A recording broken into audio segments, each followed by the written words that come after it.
Hi, I'm Ange Martin. I'm a Professor of Work and Mental Health at the Menzies Institute for Medical Research. As you know, we are the very lucky recipients of the fundraising activities of the Mind Games. So one of the things that we've been working on while we've been able to have access to some of that funding is thinking about a really big statewide project looking at the state of play in Tasmanian businesses and organisations for workplace mental health. I'm really excited to tell you that we have been successful in tendering to WorkSafe Tasmania to conduct this statewide survey this year.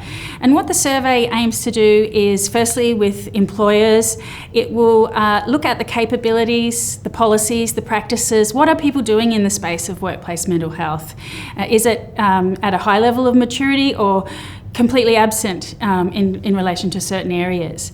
So we want to be able to provide a map of the industries and business sizes and report back on the kinds of activities or even challenges that businesses are having in that area.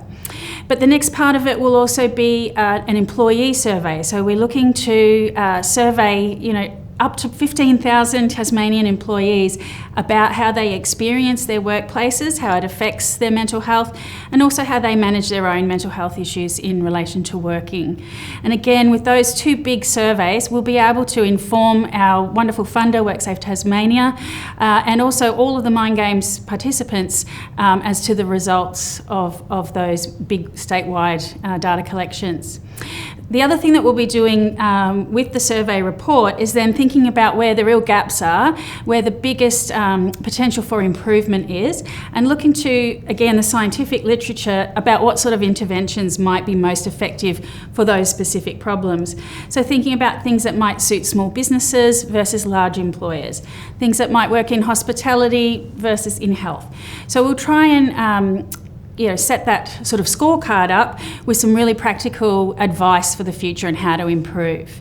And in the future, it's possible we can repeat these studies to look if there's been any positive change as a result of all this great energy and commitment that we seem to be having in Tasmania for workplace mental health. So I look forward to telling you more about that study, but stay tuned, there will be lots of promos going on.